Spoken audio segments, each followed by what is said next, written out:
سمایان غلایتیل و نادم رادیو یول سیراک در مسمدیسون در پروفیسی تیسایی و ویت خیابون نخواست کنزستم پادساخدون تیلیون نادا آمونک سخوربات اولگایمم ندیلی کشتن مخصوصم سکول خیستر کلاسون تنفاداتیس بازونگوی تنگ سمدیسون آدای ماگیمه ویو اینفارماتسون را وقت سیودنیای آمونک ولگا زوا پراتسن سکول ها زوت فارستتن رازور زن کدر باتس جورنالیستیکا متسکوریوزون ساوتایلر سد سمای خیتسن کنه مسکوی تیلی جورنالیست کوستخین والکوس سگای اما رازور زن جورنالیست متس انا من قواگ منیوجی تقوما و دونل Ольга Гасанцу, да, бон хорс. Abun de mofafawazak da man tradition forst svalata forstan zob kanza ergom amarost. Zob kanzan ma bun kdofta. Aha. Вада табовси. Uznek. Wa bun khors, al kamandar. Uznek. Fitchak در مفنده زخن سماخن بوز نگاه بوناردم که باشه دستوت منن و تنگخسز گونام آبون کیدن ویمه ما رای داوم. آبای تیانا. اولگا اگاس نمسو. اخسز گونانو راستک کی سرته امانم کی فوزک ده. صبر تیمون را جرده بیوگرافی فدو. یانا نرتک راجو جنن ما بیوگرافی فلا و مفنده زخن دوان خواست.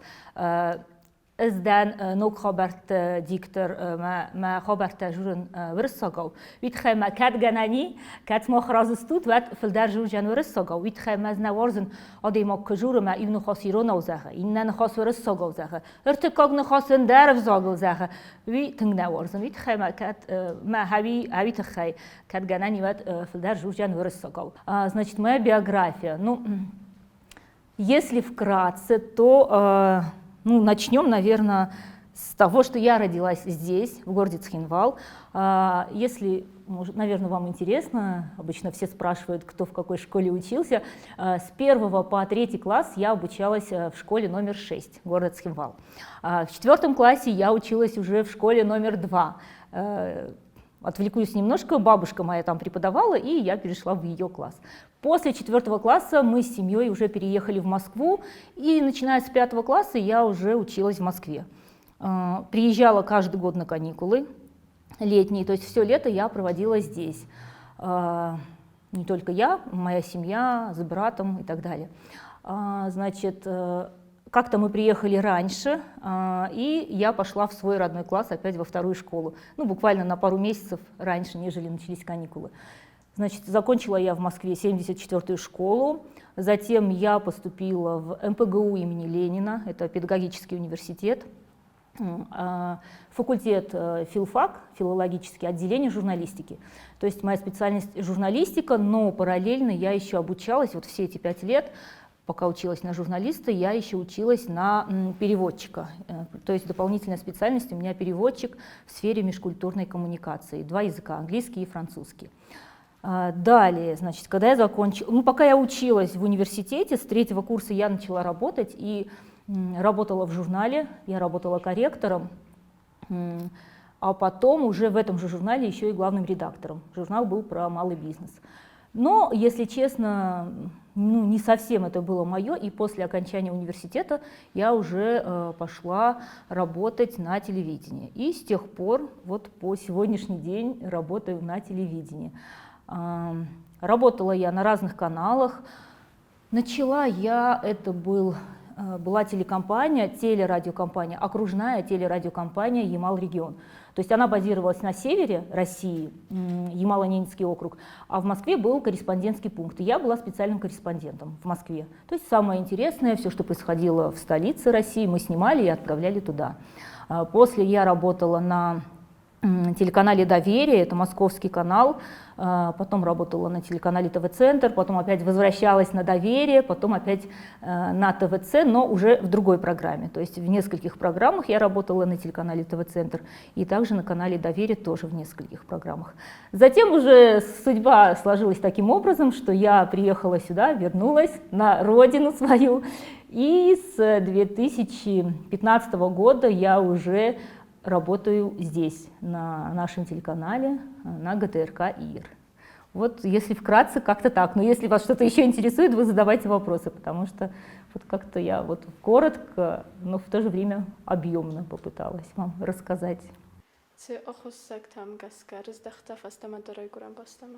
Значит, я вернулась сюда, потому что я вышла замуж, и мой супруг проживал здесь, и я тоже уже переехала сюда после того, как вышла замуж, и с тех пор вот здесь и живем.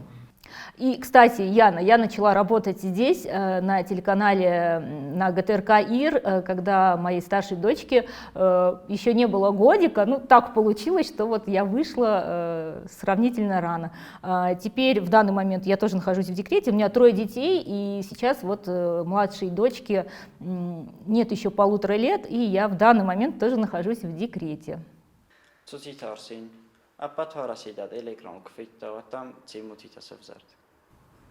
Интересный вопрос, Арсен.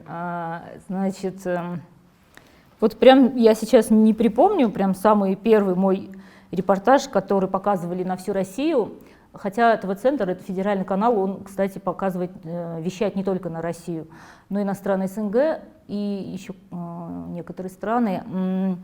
Значит, когда я работала на канале «Доверие», это был московский телеканал, и впервые какие-то эмоции, связанные с тем, что меня показывают, я что-то говорю, и меня видит огромное количество людей, потому что, сами понимаете, Москва — миллионный город, город-миллионник, и, конечно, это было приятно. И особенно было приятно называть свою фамилию в конце, когда я делала репортаж.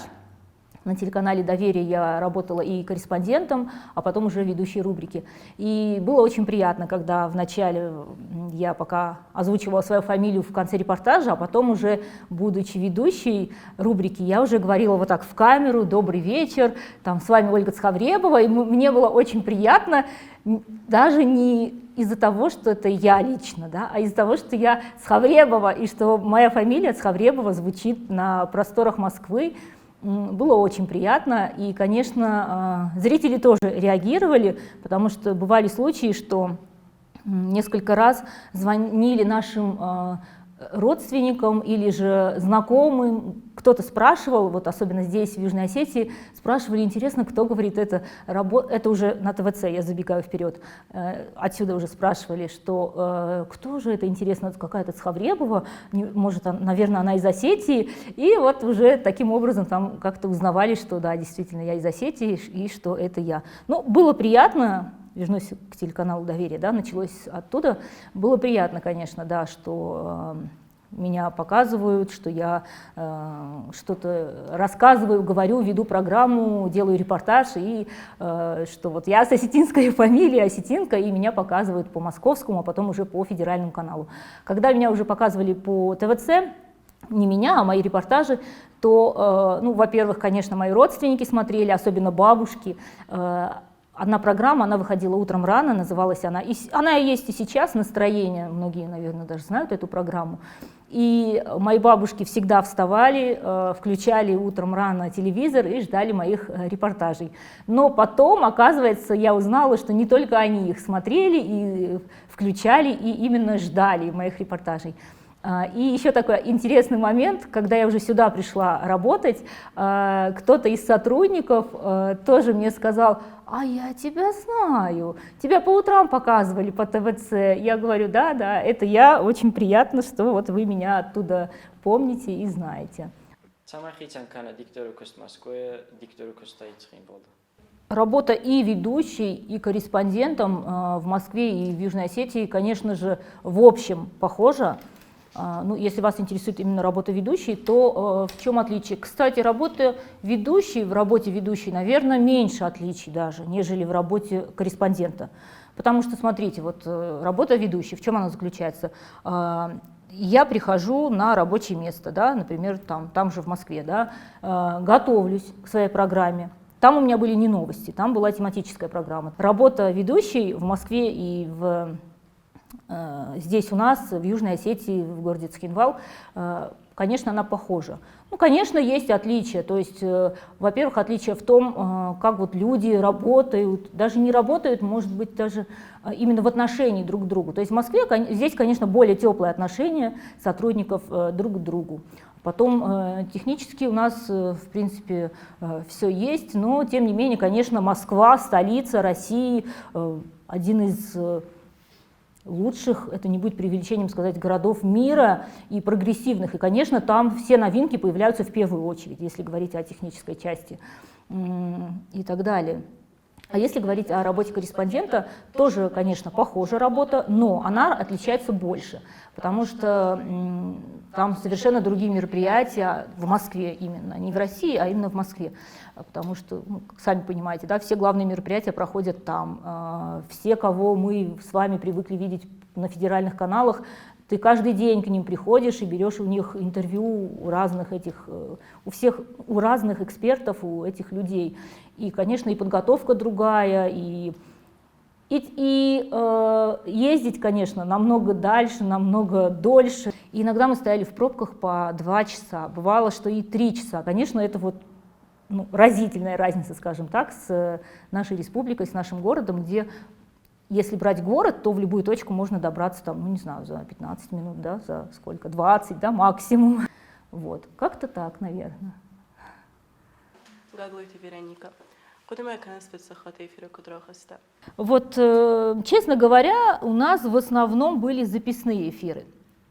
Когда я работала ведущей рубрики, у нас они были записные. Но это, скажем так, об этом особо никто не знал, в том плане, что зрители, они думали, что они прямые эфиры. Ну, такое часто бывает, но мы не обманывали. То есть мы не говорили, как я сейчас, например, когда веду новости в нашей программе сегодня, я говорю, мы в прямом эфире, мы работаем в прямом эфире, и это действительно бывает так.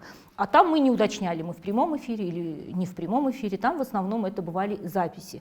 Поэтому, если говорить о Москве, то это в основном бывали, да, записные эфиры. А здесь, конечно, да, я помню первый эфир, первый прямой эфир. Когда я пришла сюда работать, несколько эфиров мы записали, и потом должен был быть прямой эфир. Да, конечно, я волновалась, потому что прямой эфир — это совершенно другое. Вот, сами понимаете, когда это не прямой эфир, можно что-то вырезать, перезаписать. Например, там у вас пересохло в горле, и вы можете откашляться. Ну, всякое бывает, правильно, там глаз у вас зачесался, вы его можете почесать, к примеру, да, это я уже так утрирую, но тем не менее, вы сами понимаете, хочется сделать глоток воды, вы можете попросить, вам принесут стакан воды, вы спокойно сделаете глоток воды, а когда у вас прямой эфир, вы не можете ничего. То есть вы должны работать, ну, как техника, то есть вот вы сидите, вы читаете новости, и вы должны их прочитать, что бы ни случилось. То есть там, вас кто-то рассмешил, кстати, были и такие случаи, там, или у вас что-то болит, или там что-то у вас упало, там, или я не знаю, что-то произошло, это не важно. То есть для вас это важно, но для зрителя это не должно иметь никакого значения. Зритель как видит картинку, что вот вы сидите у него в телевизоре и рассказываете ему новости, вот вы также и должны продолжать. И, конечно, да, возвращаясь к вашему вопросу, Вероника, было волнение, и директор нашего телеканала, тогда был другой директор, она даже сказала моей сменщице подготовиться на всякий случай. Я говорю, ну, я, конечно, волнуюсь, но вы не переживайте, то есть я все сделаю как надо. То есть она говорит, давай на всякий случай, потому что, ну, всякое бывает, и известны разные случаи. не только у нас, да, но и вообще во всех городах, во всех странах мира всякое бывает в прямом эфире. То есть ну, может просто стать человеку плохо, да, от волнения. И поэтому на всякий случай подготовилась моя сменщица, и она сидела тоже в костюме, накрашенная, на всякий случай. Вот. И все прошло, слава богу, хорошо. По-моему, вот когда был первый эфир, я даже не запнулась, никакого такого, ничего непредвиденного не произошло. Да, ну, было волнительно, действительно, волнительно. Телекашет радио قشبتن وارزن استو إفيرة والله تا وارزن استقارم زرد مقارجة قلاس راديو ده профессор وصوصاتنا تفادل إفيرة. Вероника Абузнагден, Данахастетахай. Приятно, конечно, слышать комплименты. Спасибо. Какие же у меня секреты? Ну, не сказать, что секреты, конечно, но действительно нужно работать над собой. И, конечно, я продолжаю это делать. Ну, в данный момент я в декретном отпуске, но когда я работаю, когда я каждый день прихожу на работу, конечно же, я пытаюсь работать над собой. Ну, что нужно делать, какие должны быть навыки? Нужно почаще работать именно с речью, не почаще, а постоянно. То есть, например, я часто повторяю различные скороговорки, ну, быстро, естественно, да, чем быстрее, тем лучше. Скороговорки, потом ну, работа с голосом, в основном это происходило, я вам рассказывала, что я работала на телеканале Ямал Регион, моя первая телерадиокомпания, и там вот мы работали над голосом, ставили голос, то есть важно для ведущего, для диктора, да, чтобы голос был поставлен. Что это значит? Что голос все-таки должен вот быть, если вот у вас от природы высокий тембр, да, высокий, ну, скажем, да, тембр, то все-таки пониже и все-таки вот на одном уровне, то есть чтобы не было особо скачков. Ну, это так сложно объяснить, конечно, на словах. Но вот на телеканале, на ОГТРК Ямал Регион я работала с голосом, и также я работала еще, сама ходила и занималась с диктором советского телевидения, с Диной Григорьевой. Это действительно, не побоюсь этого слова, великая женщина и великий диктор советского телевидения. И я ходила к ней, и я с ней занималась. Правда, я занималась недолго, не помню уже по каким причинам, но хотелось бы с ней заниматься дольше, я бы и сейчас с ней с удовольствием занималась. И вы не представляете, как у нас проходили занятия. Если бы вы зашли во время нашего урока, во время нашего занятия, да, вот в комнату, где мы занимались, вы бы не поняли, что происходит. То есть вы могли подумать, что я певица, что мы занимаемся вокалом, то есть мы часто пели какие-то звуки. Это на самом деле нелегко. То есть я вам сейчас не могу объяснить, потому что она в этом профессионал, именно вот в работе с голосом, и какие-то разные манипуляции мы делали, то есть то мы брали какие-то звуки очень высоко, то среднее, то очень низко, то мы их чередовали, то мы пели, ну, то пели какими-то разными способами. Я сейчас все это даже не припомню, но это было очень интересно, и, конечно, это сыграло свою роль в становлении меня как ведущей. И вот в постановке моего голоса, интонации и так далее. Потом еще, знаете что, особенно когда ты начинающий, и не только начинающий, нужно смотреть программы, если ты работаешь в тематической программе, или если ты работаешь ведущей, то смотреть новости других телеканалов, именно смотреть на то, как говорит ведущий, как он себя ведет, какие у него интонации и так далее. То есть это очень интересно, и это именно работа. То есть не просто вот вы сидите, отдыхаете, вот смотрите телевизор и что-то там рассказывают, там что-то там в Индии произошло, да, что-то в США. Нет, то есть вы сидите и именно слушаете звуки, именно слушаете слова и так далее. Чилахсата Азамат, Кумкума эфира Расладжан, Казусунцов Тавдиса. Азамат, правильно, да, действительно, конечно, были такие смешные ситуации, да, было, конечно, такое, наверное, бывает у всех, и не раз такое было, что бы вам рассказать. какую из историй? Ну, например, это было как раз-таки в начале, в самом начале это было, по-моему, моей работы здесь, на ГТР КАИР. Значит, шел прямой эфир, вот я смотрю в камеру, как сейчас, читаю новости. После моей подводки, подводка — это то, что говорит ведущий перед репортажем, да, перед сюжетом, был сюжет, и в этот момент, конечно, у меня звук бывает выключен, и там зрители видят репортаж. И в этот момент я решила заглянуть в зеркало, посмотреть, все ли у меня нормально с макияжем. Беру я зеркальце, пудру, да, девушки поймут, заглядываю в зеркало, там все вроде нормально, или я припудрилась, я не помню, закрываю и кладу в косметичку. А косметичка небольшая, она лежала на краю стола, чтобы она не попадала в кадр.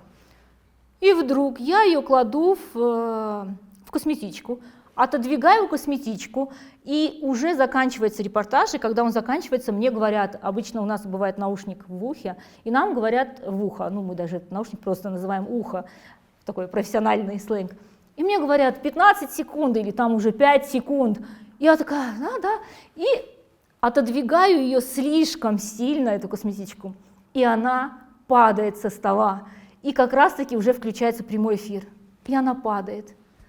И сейчас, когда я об этом рассказываю, вроде бы, ну что в этом такого, да, упала косметичка, ну подумаешь. Но в тот момент мне стало так смешно. Я смеюсь, и камера еще не включилась, и я делаю себе вот так.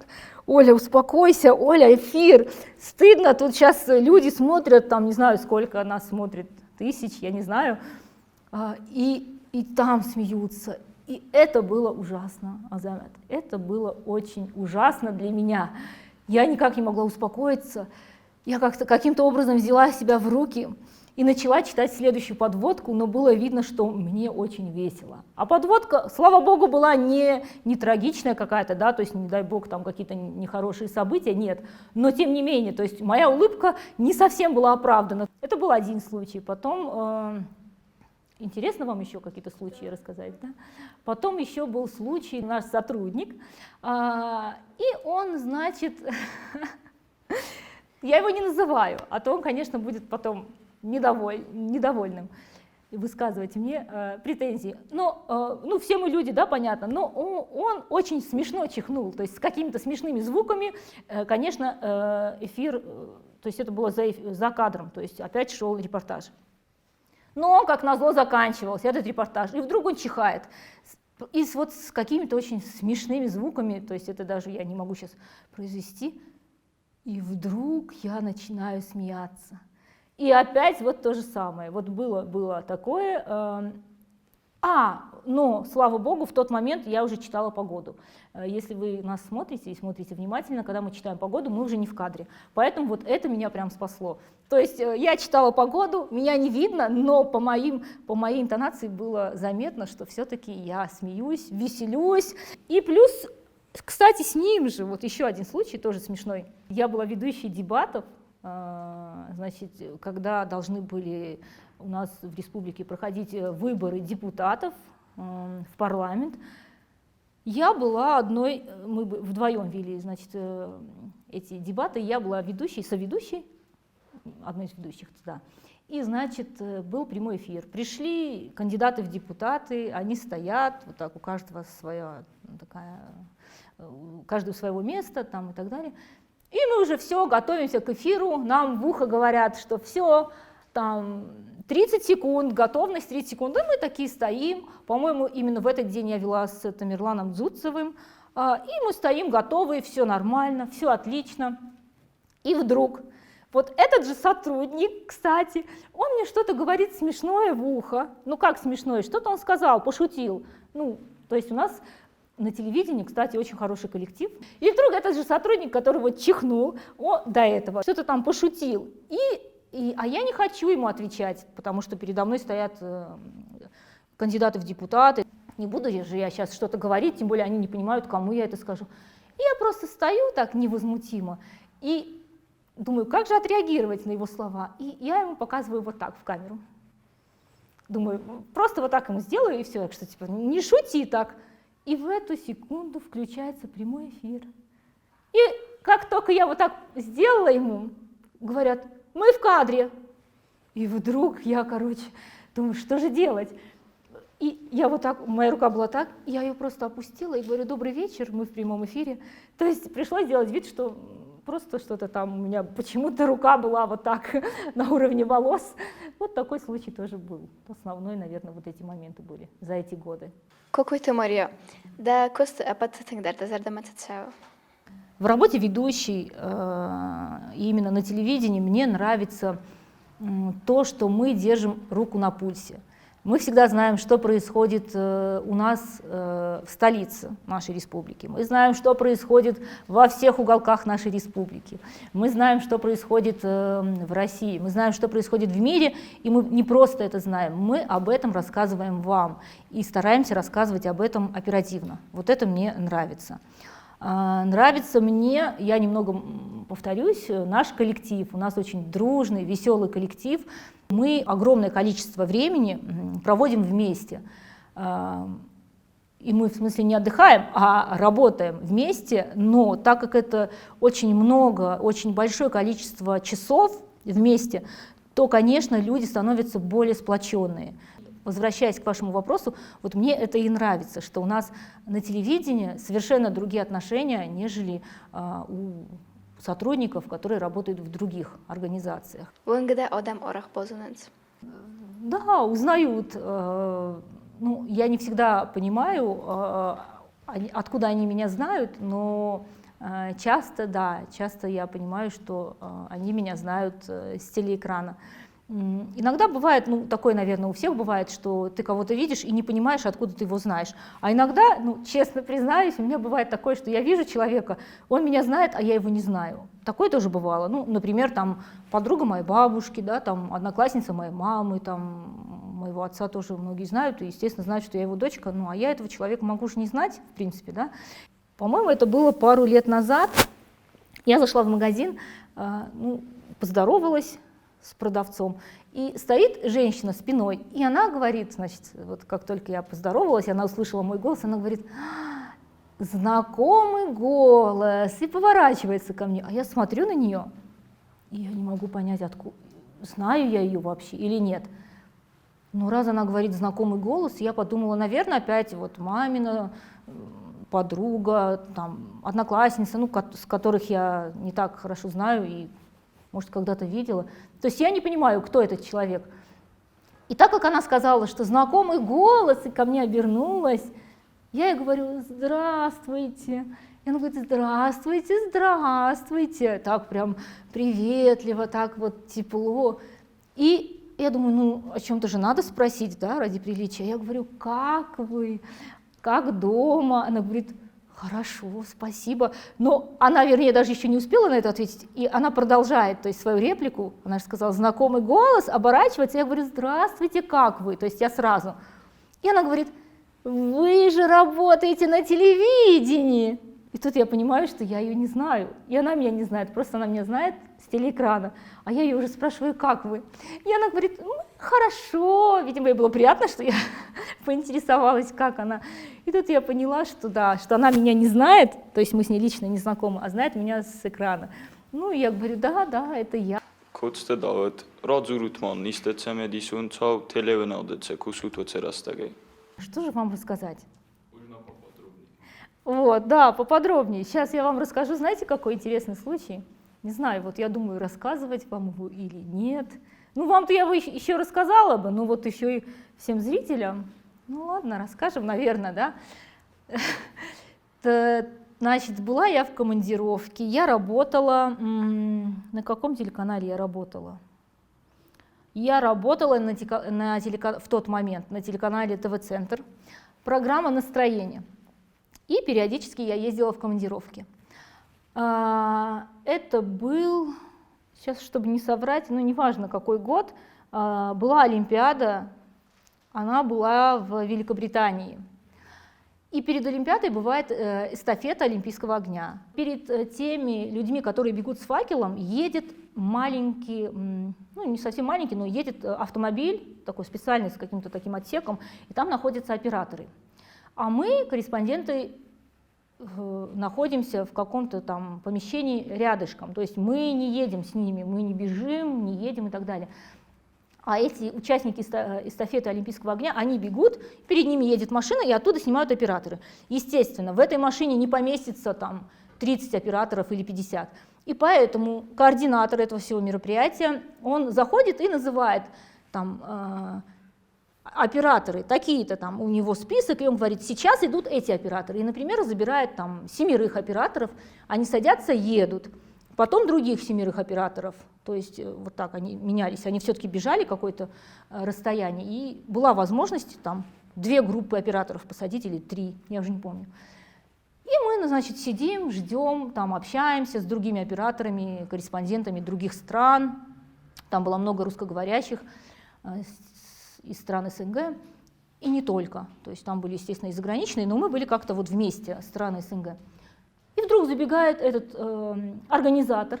Она вся, конечно, такая на нервах, можно сказать, как волнуется. То есть она организовывает, и у нее нет времени ни секунды. И она забегает и начинает срочно, очень быстро читать имена операторов. Во-первых, там, по-моему, были даже операторы, у которых были похожие имена или даже одно и то же имя. Да, там. У меня был оператор, я помню, значит, Андрей. Она забегает, и она не фамилии называет, а имена. И быстренько перечисляет. Так, внимание, вот прям вот так вот забегает, и буквально за 15 секунд. Так, внимание, срочно, сейчас за мной бегут, вот прям вот так, бегут операторы. Алексей, Андрей, и перечисляет. Сергей, очень быстро. И я уже тоже в панике. Такая думаю, что она вообще сказала, какие операторы, и сидит передо мной оператор, и я тоже такая вся, я тоже эмоциональная, и такая в суматохе. И я вдруг своему оператору говорю, то есть я бы хотела спросить, тебя назвали? Ну вот я к чему так подробно вам рассказываю, то есть я не выспалась, то есть я пока в Москве монтировала, пока у меня в голове вот эти репортажи, программы, которые я монтировала, потом эти перелеты, уже другая страна, еще тут такая суматоха, и она забегает, какие-то имена называет. Я в шоке и хочу спросить его, тебя назвали? И вместо этого я говорю, кто ты? И мой оператор начинает хохотать, и он еще был шутник, и он начинает на все это помещение, где сидят другие, говорит, вы слышите, да, что она говорит? Мы с ней уже 3 года вместе работаем, она меня спрашивает, кто ты? И она начинает шутить, Оля, ты что-то пила, что с тобой? И тут я начинаю хохотать, то есть вот от этой всей усталости, вот от этой курьезной ситуации я тоже начинаю хохотать. А он продолжает шутить, там, которые около нас, тоже, мы с ними подружились, они тоже хохочут. То женщина на нас смотрит и говорит, ну вы идете. Я говорю, а вы нас назвали? Она говорит, ну не знаю, я назвала уже операторов. И он говорит, да, Оля, меня назвали, я Андрей, приятно познакомиться. И все, конечно, тоже смеются, я тоже смеюсь. Вот такие случаи тоже вот имели место быть. Я рассказывала, как я начинала здесь работать, но самый первый мой день, самая первая моя съемка, я ее помню, да, это был телеканал Ямал-Регион, о котором я уже говорила не раз. Значит, я работала специальным корреспондентом, и я поехала на съемку в Общественную палату. Наш руководитель нашего телеканала, он тоже был членом Общественной палаты. И, естественно, он там сидел, иногда подсказывал, сними вот это, то. Он хотел, чтобы я сделала огромный материал. А это был мой первый рабочий день на телевидении, то есть первая съемка. Потому что первый рабочий день за компьютером — это совершенно другое, а съемка, как вы понимаете, это вообще другое. И, значит, они сидели в Общественной палате, там у каждого была табличка, и там было написано, кто он. Но большинство, конечно, они были все медийные лица. Ну, у них еще таблички. И когда таблички, конечно, это очень хорошо, особенно для начинающего журналиста. То есть написано Лео Бакерия, и отчество написано, да? Ну, отчества нет, отчество не всегда пишут. И, значит, все отлично, мы снимаем, я говорю оператору, вот этот сними, вот этот фрагмент выступления, этот фрагмент. И перерыв у них начался. И тут мы уже должны взять интервью, вот такие эксклюзивные интервью. И наш тогдашний, той телекомпании директор, значит, мне говорит, Так, возьми интервью, сделаешь большой материал, возьми интервью у этого, и перечислил огромный список людей, фамилий. Большинство из них, да, известные, но не все. То есть там были какие-то некоторые очень известные юристы, но так я их не знала, как они выглядят. Я стою с микрофоном, рядом стоит оператор, вот так люди бегают, и у меня паника. Я понимаю, что я почти никого не знаю. Вот как раз назвала Лео Бакерев, вот я понимаю, что я его знаю, еще парочка медийных лиц, которых я точно знаю, что это он, остальных я не знаю. Я стою в шоке, думаю, что же делать, боже мой. Думаю, мой первый день окажется последним на этом телеканале. Я спрашиваю оператора, слушай, ты кого-нибудь знаешь из них? Оператор говорит, ну как вот так, на вид всех знаю, по телевизору все мелькают. Это я знаю, я говорю, кто из них кто? Я говорю, он сказал, я говорю, например, там был известный юрист Кучерена. Я говорю, кто такой Кучерена? Ты не помнишь?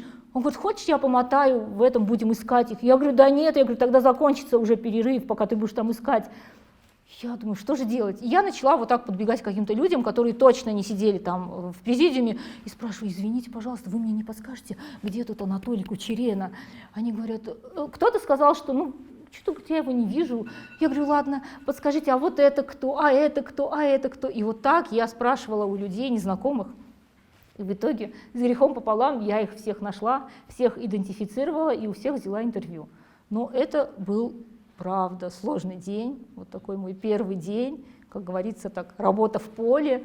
Да, было сложно, я очень волновалась, но в итоге, да, мы взяли эти интервью, и все закончилось благополучно, сделали материал. Gabeste Diana, weil oft der ama telefonunda kustçuta fakans kritika. Цецастай касызды дахирдам критикама. Ну, скажем так, критики рознь. И одно дело, когда люди, даже не в отношении меня, а в отношении, например, даже любого нашего сотрудника, просто что-то критикуют, лишь бы покритиковать. Есть такие люди, ни для кого не секрет. То это, конечно, одно. Ну, мне кажется, что не стоит это близко к сердцу воспринимать. Мне кажется, просто нужно на такое не обращать внимания. А если это какая-то, ну, скажем так, продуктивная критика, то, конечно, такая критика, это даже не критика, ну, я так считаю, это совет. И мне кажется, к советам надо прислушиваться.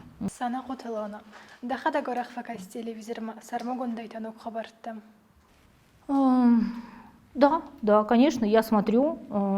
Мне кажется, в нашей профессии нельзя не смотреть новости и вообще телевизор. Смотрю не просто с целью узнать какую-то информацию, но и с целью посмотреть, как себя ведут ведущие, как они преподносят материал. Кстати, очень часто какие-то бывают новые, ну, скажем так, фишки, то есть что-то появляется новое.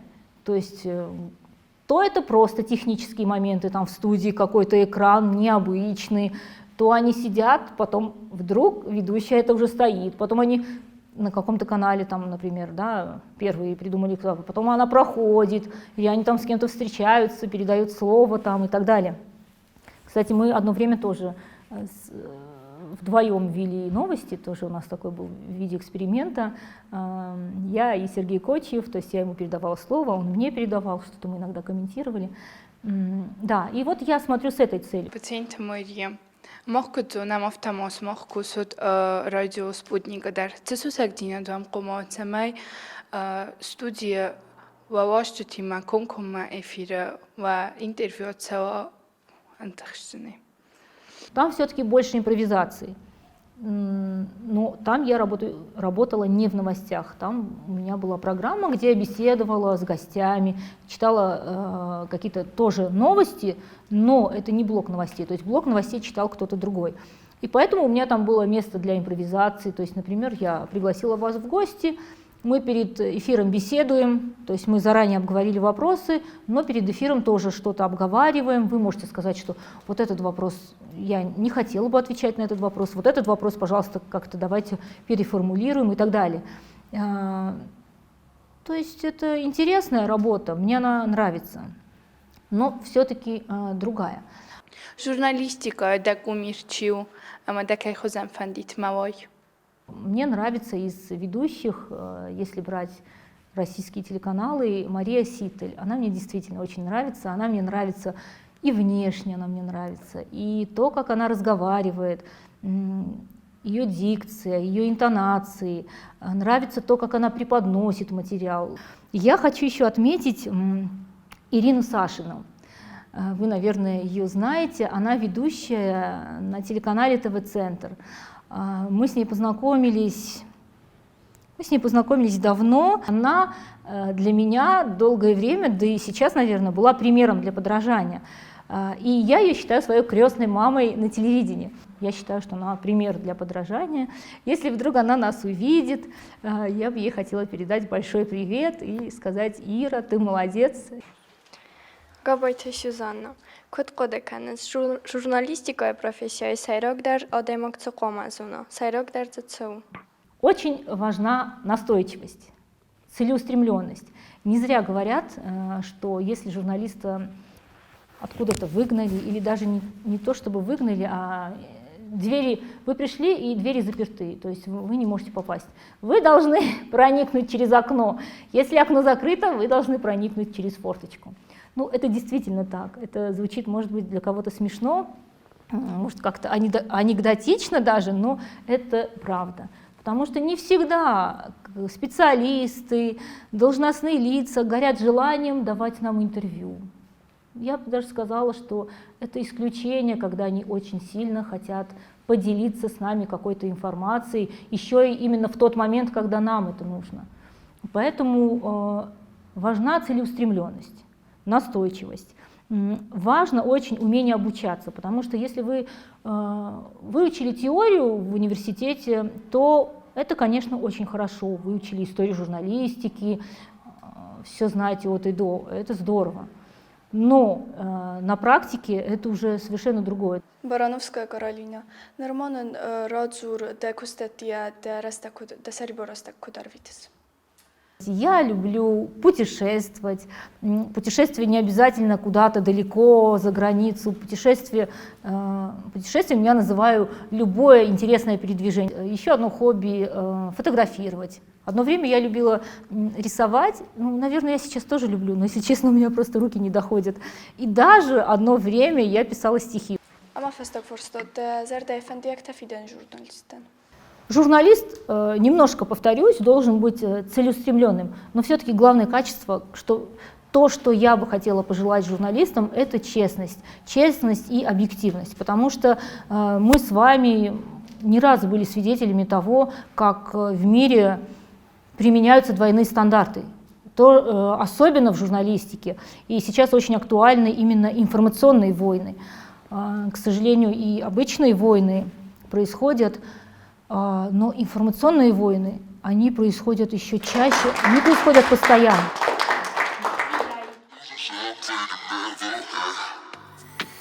Abban a filmben már nem az érdemet hangfetszett, fendem ezeken orgán búznak, kajsztartar, ezt tegemanen, kajszokuttan, farsztatal, patitender fetszett az érdeme, között ardám, Moszkva ardám költ, ercedeme, kutakhorkutta instituten. Ting mazar damafazadi keinen odihkutte, rastagay keinen rodzorte, biografi.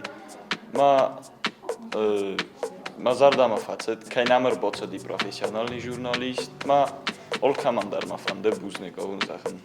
Patitender, ja zopte mazar damafazadis jurnalistika, ja sayrok darodemok tsukomazuna havi.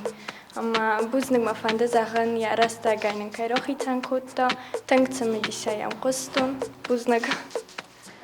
Ольга, расскажи, пожалуйста, твои впечатления о сегодняшней встрече с детьми и все-таки откровенно ли ты отвечала на их вопросы? Сегодняшняя встреча мне очень понравилась, дети были замечательные. Кстати, они задавали очень интересные вопросы, и мне было приятно с ними общаться. И помимо этого, мне было еще приятно вспоминать какие-то моменты из моей творческой биографии, о которых я уже практически не помнила. То есть, благодаря их вопросам я начала вспоминать какие-то интересные моменты из моей жизни.